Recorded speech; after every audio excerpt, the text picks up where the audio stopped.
안녕하세요. 6월 25일 KB 리서치 모닝 미팅 시작하겠습니다. 먼저 전일 증시 동향 살펴보겠습니다. 김지원 의원입니다. 네, 안녕하세요. 시황팀 김지원입니다. 증시 동향 정리하겠습니다.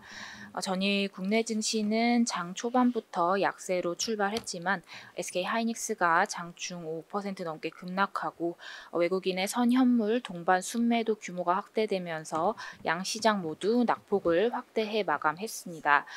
삼성전자는 소폭이나마 상승했지만 반도체 업종이 2% 넘게 하락하면서 전반적으로 부진했고 해상운임 모멘텀 상승에 조선주는 상승했습니다. 달러원 환율이 상승하면서 장중 1,390원을 재차 돌파하기도 했습니다. 이번 주 좀 중요한 이벤트들이 다수 포진되어 있는데요. 미 마이크론 실적과 미 대선 후보 토론회, 미 PC 물가 등의 이벤트들을 앞두고 시장 전반에 관망세가 부각되는 모습이었습니다. 해외 증시 살펴보겠습니다. 미 증시는 엔비디아 급락, 그리고 연준 인사들의 발언 소화, 물가지표 대기 등의 혼조세를 보였습니다. 다우지수만 상승하는 차별화된 흐름이 이어졌습니다. 엔비디아는 6%대 하락했고 3거래일간 12% 넘게 급락하면서 시총 3조 달러를 하회했습니다. 최근 강한 상승을 이어온 만큼 건전한 조정이라는 평가와 AI 거품론의 시각이 대립하고 있는 상황입니다. 연준 위원들의 발언도 많았는데요. 굴스비 총재와 델리 총재는 미 경제가 진정세를 보이고 있고 인플레뿐만 아니라 고용에도 관심이 필요하다면서 비둘기파적인 발언을 이어갔습니다. 업종별로는 AI 관련주 중심으로 기술주 약세가 두드러진 반면 그동안 소외되었었던 은행과 에너지주는 강세를 보였습니다. 중국 증시는 중국산 전기차 관세를 둘러싼 유럽과의 갈등 확대 우려에 4거래일 연속 하락했고 유럽 증시는 은행주와 자동차주 강세에 반등했습니다. 미국 국채 수익률은 이번 주 PC 가격지수 발표를 앞두고 관망세가 우세한 가운데 혼조세로 마감했고 달러는 프랑스 재정지출 확대 우려 감소에 따른 유로화 강세에 하락했습니다. 유가는 드라이빙 시즌 수요 증가 기대 및 중동 불안이 지속되면서 상승세를 연장했습니다. 관전 포인트 짚어보겠습니다. 엔비디아의 추가 약세에 기술주들의 부진한 흐름이 불가피한 상황입니다. 이번 주 마이크론의 실적을 통해서 AI의 성장성을 재확인할 필요가 있는 상황입니다. 다만 이러한 조정이 특정 종목의 쏠림 현상의 완화의 계기로 작용한다면 긍정적일 수도 있다는 판단입니다. 또한 달러 강세가 다소 주춤해진 가운데 원화 환율 흐름도 관건으로 작용할 전망입니다. 주 후반 PCE와 대선 토론 등을 앞두고 금일도 관망세가 부각될 것으로 보입니다. 감사합니다. 네, 전일 엔비디아가 급락을 했는데요. 연준 인사 발언 및 물가지표 발표를 앞두고 S&P 500과 나스닥은 하락하는 그런 모습이었습니다. 다음은 유럽 상업용 부동산 시장에 대해서 한번 살펴보도록 하겠습니다. 김미숙 의원입니다. 안녕하세요. 상업용 부동산팀 김미숙입니다. ESG 팀과 함께 유럽 오피스 시장 리포트를 발간하였습니다. 네, 유럽의 기준금리가 인하되었습니다. 그동안 진통을 겪던 유럽 상업용 부동산 임차 및 투자 시장의 회복 기대감이 나타나고 있습니다. 그렇지만 아직은 오피스 시장을 중심으로 코로나19 여파와 고금리 환경이 영향을 미치고 있습니다. 투자자들은 취사 선택의 시간을 목전에 두고 있습니다. 2023년에 유럽 상업용 부동산 투자 규모는 지난 글로벌 금융위기 이후인 2010년 이후 처음으로 최저치를 보였습니다. 우측 상단 차트를 보시면 2023년에 유럽 상업용 부동산 투자 규모는 과거 10년 평균의 절반 규모에 미치지 못합니다. 오피스 투자 또한 마찬가지입니다. 일부 자산에서 EOD가 발생하는 등 우려 상황이 불가피한데 동시에 새로운 기회도 모색해야 할 것 같습니다. 2024년 하반기는 기존 투자 자산에 대한 관리와 처분 여부를 결정하고 한편으로는 새로운 투자에 대한 기회를 노리는 위기 관리와 기회의 공존 시기가 될 것으로 보입니다. 친환경 프리미엄을 확보한 자산의 가치가 상승할 것으로 전망됩니다. 그린빌딩은 에너지 효율을 높이고 온실가스 배출을 최소화하는 등 환경에 피해가 최소화되도록 하는 건축물을 의미합니다. 네, 우측에 하단 차트를 보시면 친환경 그린빌딩은 일반 프라임급 오피스 대비 자산 가치의 부침이 덜합니다. 좀 안정적인 상승세를 보이고 있습니다. 현재 이제 가용공실이 많은 상황인데 향후에는 친환경 오피스가 일반 오피스보다 좀 더 안정적인 이제 시장 상황을 보일 것으로 전망이 됩니다. 한국 투자자들은 세 가지 상황에 직면해 있습니다. 과거에 한 해에 오피스에 한 12조 원까지 투자할 정도로 이제 한국 투자자들이 유럽 오피스에 투자를 많이 했었습니다. 현재는 추가 충당금 투입을 감수한 후에 보유 기간을 연장한 후 후일 시장의 회복을 기다리거나 손절 매각 결정을 통해 일부 투자금을 좀 회수를 하거나 또한 EOD가 발생하는 상황, 이 세 가지 상황이 한국 투자자들에게 직면해 있습니다. 지금은 신중하게 판단한 후에 결과를 기다려야 하는 각자의 인내의 시간으로 보입니다. 자세한 사항은 리포트를 참고해 주시기 바랍니다. 감사합니다.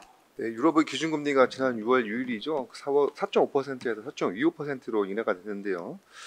그동안 진통을 겪던 유럽 상업용 부동산 임차 및 투자 시장의 회복 기대감이 나타나고 있습니다. 그래서 하반기에는 기존 투자 자산에 대한 관리와 처분 여부 결정, 그리고 새로운 투자에 대한 기회를 노리는 위기 관리와 기회의 공존 시기가 될 것이라는 그런 김미숙 의원의 코멘트였습니다. 네, 다음은 글로벌 픽스드 인컴 한번 살펴보겠습니다. 박준호 의원입니다. 네, 미국의 5월 CPI 발표 이후에 미국 채권 시장에 반영된 장기 기대 인플레이션 BI 10년이 2.3%까지 하락했습니다. 시장은 이미 완만한 디스인플레이션을 기대를 반영을 하고 있습니다. 10년 금리가 4.2% 아래에서 레인지가 형성되려면 지금보다는 뚜렷한 경기 둔화가 필요한 상황입니다. 최근 경기 둔화를 우려할 만한 데이터들이 나오기 시작했는데 소매 판매와 주택 지표가 대표적입니다. 그러나 하반기에도 양호한 성장세가 예상됩니다. 크게 세 가지 이유입니다. 첫 번째는 통화정책의 긴축 강도가 이미 약해졌다는 점입니다.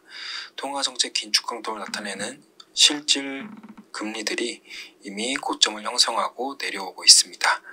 금융 환경이 완화적이라는 의미입니다. 두 번째는 은행의 대출 증가율이 1분기에 저점을 형성한 이후에 반등하기 시작했습니다. 세 번째로 뉴욕 연은의 5월 소비자 서베이를 결과를 살펴보면 여전히 향후 가계 소비 여력이 양호함을 엿볼 수 있습니다. 일자리를 잃을 확률도 낮게 보고 있고 소득 증가율 기대도 3%대를 유지를 하고 있습니다. 가계는 미래의 소득 증가율이 높게 유지되면 될수록 현재의 소비를 늘릴 수 있는 환경이 조성된다고 볼 수가 있습니다. 특히 최근에는 고용 상황이 양호한 가운데 주식과 부동산 등 자산 가격도 크게 상승했기 때문에 가계들의 재무 상황에 대한 심리 상태도 굉장히 긍정적이기 때문에 이러한 요인들이 하반기 소비 여력을 뒷받침할 것으로 보입니다. 한편 지난주 12호 국의회 예산처는 수정 전망을 통해서 2024년 재정 적자 규모를 2월 전망 대비해서 0.4조 달러 상향 조정했습니다.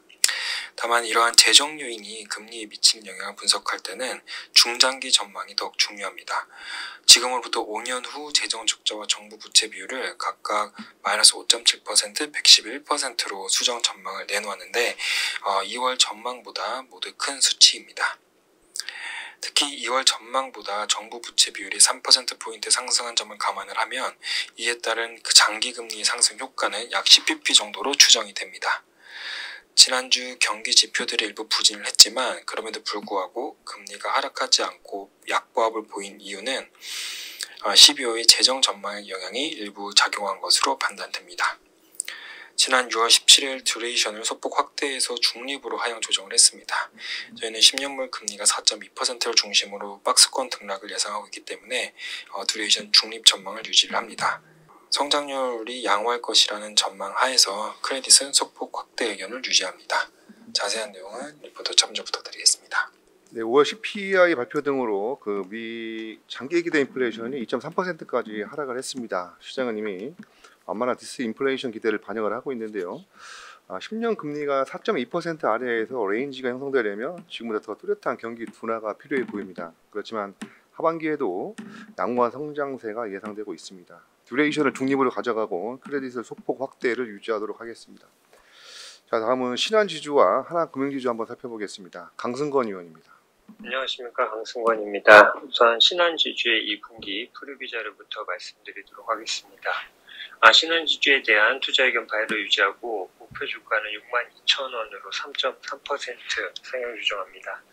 저희가 투자 의견을 바이로 유지하고 있는 이유는 1분기에 이어서 2분기에도 기대치를 상회하는 이익 실현이 예상되고 연체율 상승, PF 관련 충당금 부담에도 불구하고 견조한 이익 흐름이 이어질 것으로 예상되기 때문입니다. 예상을 상회하는 대출 성장으로 인해서 2분기 CET1 비율은 전분기 대비 하락할 가능성이 존재하지만 상대적으로 안정적인 관리를 통해 주주환원율 제고 기대감이 유지될 수 있을 것으로 생각을 합니다. 2024년도 총 자사주 매입 금액은 4,500억 수준이었는데 증가된 이익 규모를 감안을 할 때 4분기에는 이를 상회하는 규모의 분기 기준의 자사주 매입이 가능할 것으로 생각을 하고 있습니다. 2분기 연결 기준 지배주주 순이익은 1.32조 원으로 환승세수를 1.8% 상회할 것으로 전망됩니다. 전년 동기 대비 6.7% 증가한 수준입니다. 원화대출은 기업대출 중심으로 성장하여서 전분기 대비 2.3% 증가할 것으로 예상이 되고 은행 림은 4bp 하락할 것으로 전망이 됩니다. 대출 성장의 영향과 비은행 자회사의 조달 비용 부담이 완화되면서 그룹 순이자 이익은 전년 동기 대비 5.0% 증가할 것으로 전망됩니다. 수수료 수익은 12.3% 증가하겠지만 생명 자회사에 지난해 반영된 보증 해지 비용 환입의 기저효과와 비시가성자산의 평가손실 반영으로 그룹 비이자 이익은 1.5% 감소할 것으로 전망이 됩니다. 그룹 CCR은 54bp로 전년 동기 대비 2bp 개선될 것으로 생각이 되는데 이는 경상 연체율 상승과 차주 신용등급 악화의 영향 그리고 비은행 자회사의 부동산 PF 관련된 총적립이 반영되었지만은 지난해 반영된 추가 충당금의 기저효과 때문에 개선될 것으로 생각을 하고 있습니다. 2분기 CET1 비율은 13%로 전분기 대비 0.1%포인트 하락할 것으로 전망이 됩니다. 다음은 하나금융지주 말씀드리도록 하겠습니다. 투자 의견 바이를 유지하고 목표 주가는 75,000원으로 8.7% 상향 조정합니다. 저희가 투자 의견을 바이로 유지하고 있는 이유는 시중은행 금융지주 중 밸류에이션 매력이 높고 해외 부동산 펀드 및 국내 부동산 PF 리스크가 2023년 이후에 실적에 반영되면서 잠재 리스크가 완화되고 있다는 점입니다. 특히 2023년도에는 증권자회사의 대규모 충당금 및 손상 반영으로 인해서 대규모 적자를 시현을 해왔고 이로 인해서 2024년 실적 정상화 속도가 가장 빠른 금융지주 회사가 될 것으로 생각을 하고 있습니다. 2024년도에 기업대출 중심으로 높은 성장을 시현하면서 림과 CET1에는 부담 요인으로 작용을 하고 있습니다. 하지만 하반기에 RWA 중심의 영업 및 투자 전략을 시행할 것으로 예상되어서 주주환원율 제고 기대감은 여전히 유효할 것으로 생각을 하고 있습니다. 2분기 연결 기준 지배주주 순이익은 1조 96억 원으로 콘센서스를 6.1% 상회할 것으로 전망이 됩니다. 전년 동기 대비 9.9% 증가한 수준입니다. 2분기 원화대출은 전분기 대비 4.6%, YTD로는 6.9% 성장할 것으로 전망이 됩니다.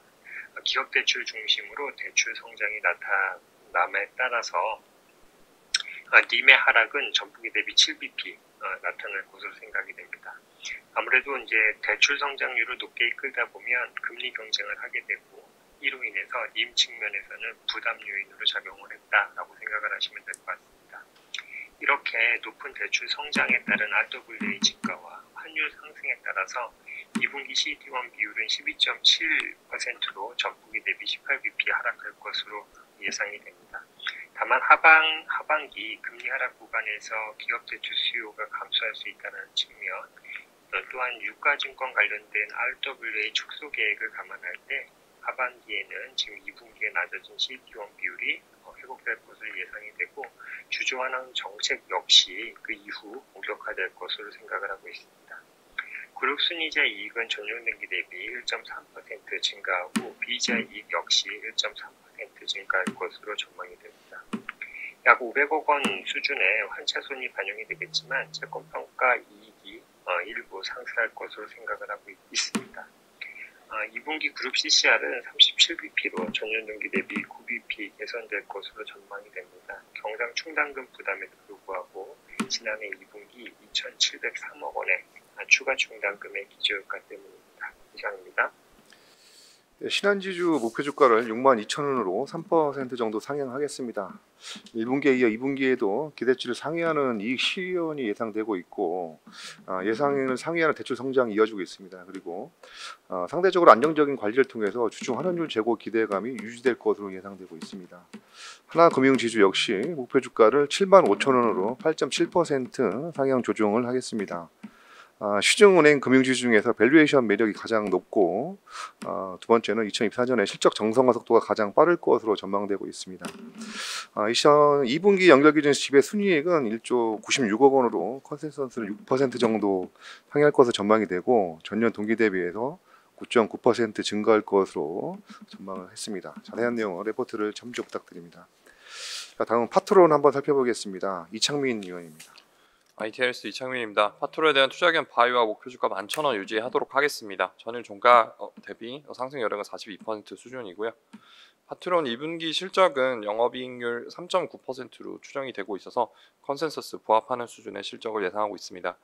1분기에 이어서 카메라 모듈 실적이 전년 동기 대비 크게 좀 확대가 되고 있는 상황입니다. 갤럭시 S24 향출하는 전분기 대비 감소할 수밖에 없지만 갤럭시 A 시리즈 그리고 7월에 출시 예상되는 갤럭시 폴드 시리즈 향 매출이 시작되었기 때문입니다. 또한 이제 무선 이어폰 쪽으로 신규 센서 모듈이 공급되는 점도 2분기와 3분기 매출 성장에 도움될 전망입니다. 파트론의 2024년 실적은 매출액 1.4조 원, 영업이익 565억 원으로 영업이익률 4.0% 수준의 실적을 추정하고 있습니다. 갤럭시 S24 판매 호조 그리고 유럽 중심의 갤럭시 A 시리즈 판매량 회복 영향으로 스마트폰용 카메라 모듈 그리고 스마트폰에 들어가는 센서류 제품의 실적 개선 흐름이 나타나고 있습니다. 반면에 기대했던 신사업 같은 경우는 올해 다소 정체된 모습을 보이고 있지만 내년부터는 전장용 부품의 경우 고객사 다변화 그리고 신규 아이템 출하가 예상이 되고 전자담배는 해외로 판매 지역을 확대해서 외형 성장이 기대가 되기 때문에 파트론에 대한 긍정적인 투자 의견 유지하도록 하겠습니다. 이상입니다.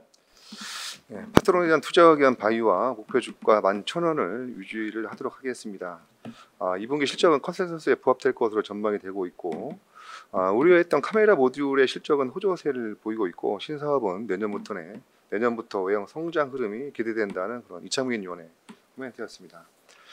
자, 다음은 인바디 한번 살펴보겠습니다. 이수경 의원입니다. 네, 안녕하세요. 스모켓 담당 이수경입니다. 인바디 말씀드리겠습니다. 1996년 5월 설립된 체성분 분석 전문 헬스케어 기업이고요. BIA를 기반으로 한 체성분 분석기가 주요 제품입니다. 체크포인트는 먼저 해외 고성장세가 지속이 된다는 것인데요. 매출액 비중이 가장 높은 미국을 중심으로 고성장세가 지속이 되고 있습니다. 미군 입찰 등 선진시장에서의 고퀄리티 레퍼런스를 확보함과 동시에 신흥시장 고성장이 동시에 이루어지고 있습니다. 다음은 소프트웨어 솔루션으로 고객 경험이 확대되고 있다는 것인데요. 과거 성장이 하드웨어 중심으로 진행해 왔다면 올해 하반기 LB 트레이너 솔루션 론칭을 기점으로 소프트웨어 사업 부문의 확장이 계획이 되어 있습니다. 해당 솔루션 출시를 통해서 단순히 사용자들이 체성분 데이터를 확인하는 것에 넘어서 사용자 경험이 확장이 될 수 있을 것으로 기대를 하고 이는 다시 인바디 하드웨어 수요 증가로 이어지는 선순환 구조 확립에 기여할 수 있을 것입니다. 더 자세한 내용은 보고서 참조 부탁드립니다. 자, 인바디는 체성분 분석 전문 헬스케어 기업이죠. 그 시권 포인트는 크게 두 가지입니다. 첫 번째로 매출액 비중이 가장 높은 미국을 중심으로 해외 매출 고성장세가 지속이 되고 있고 두 번째는 인바디의 과거 성장은 하드웨어 중심으로 진행되었다면 반면에 올해 하반기부터는 LB 트레이너 솔루션 론칭을 기점으로 해서 소프트웨어 사업 부분 확장이 계획되어 있습니다. 자세한 내용은 레포트를 참조 부탁드리겠습니다. 자, 오늘 마지막 기업이죠. 모트렉스에 대해서 한번 살펴보겠습니다. 한재윤 의원입니다. 모트렉스 말씀드리겠습니다. 모트렉스는 차량용 인포테인먼트 및 전장 부품 제조를 전문으로 하는 자동차 부품 기업입니다. 현대차와 기아차에 대부분 납품하고 있고요. 아시아 태평양 및 동남아시아양 매출 비중이 50% 이상입니다. 최근에는 모트렉스 EV를 인수하면서 전기차 충전 사업으로도 진출한 상태입니다. 투자 포인트 바로 말씀드리겠습니다. 모트렉스의 주요 매출처는 아태 지역, 동남아 등 신흥국입니다. 23년 1분기 이후에 이 지역에서는 고금리 등 소비심리 악화에 따른 자동차 판매량 감소세가 나타나면서 모트렉스 실적 부진의 원인이 되었습니다. 그러나 올해부터 더 이상 실적 악화는 제한적일 것으로 판단하고 있습니다. 23년 4분기까지는 매출액이 눈에 띄게 감소하는 모습을 보였지만 24년도 1분기 별도 실적에서 매출액의 QOQ 감소세가 완화되고요. 이익 또한 반등하기 시작한 것을 볼 수 있습니다. 또한 24년도 2분기에는 한민내장과 재선내장을 인수하면서 올해 연간 200억 원 수준의 영업이익이 연결손익에 추가되는 효과를 기대할 수 있겠습니다. 그리고 모트렉스는 지난 7일 스텔란티스와 5년간 약 1,000억 원 규모의 IVI 공급 계약을 체결하면서 그동안의 단일 고객사 리스크를 해소함과 동시에 강력한 성장 동력을 확보하는 데 성공했습니다. 당장은 5년간 1,000억 원이라는 규모가 작아 보일 수 있지만 이제 겨우 피아트의 2개 모델에 적용되는 말 그대로 초도 물량입니다. 현재 스텔란티스는 중남미에서 약 연간 77만 대의 차량을 판매하고 있고요. 피아트는 연간 7만 대가량 판매가 되고 있습니다. 연간 7만 대를 모두 대응하더라도 겨우 10% 수준의 침투율이기 때문에 모트렉스의 IVI 적용처가 여타 차종으로 확대되기 시작하면 물량은 빠르게 증가할 수 있다는 의미입니다. 과거 현기차량 납품이 시작된 이후에 적용처 확대와 함께 나타난 성장성을 돌이켜본다면 스텔란티스로 인해 다시 시작될 모트렉스의 고속 성장 가능성에 주목할 필요가 있다는 판단입니다. 마지막으로 리스크 요인은 자동차 판매량과 스텔란티스의 추가 발주, 신규 모델 적용 스케줄 등은 예측이 불가능하다라는 점입니다. 꾸준한 트래킹이 중요하겠습니다. 이상입니다. 예, 모트렉스는 차량용 인포테인먼트죠. IVI 및 전장 부품 제조를 전문으로 하는 기업입니다. 투자 포인트는 크게 두 가지인데요. 지난 4분기에 최악을 지나서 올해는 점진적인 실적이 개선이 되고 있고 M&A를 통한 실적 레벨업이 기대되는 회사입니다. 그리고 두 번째는 지난 7일날 그 글로벌 OE 기업이죠. 스텔란티스와 5년간 약 1,000억 원 규모의 그 인포테인먼트 공급 계약을 체결했습니다. 그래서 단일 고객사 리스크를 해소함과 동시에 강력한 성장 동력을 확보하는 데 성공했다는 그런 한재인 위원의 코멘트였습니다. 자세한 내용은 레포트를 참조 부탁드립니다. 이상으로 6월 25일 KB 리서치 모닝 미팅 마치도록 하겠습니다. 감사합니다.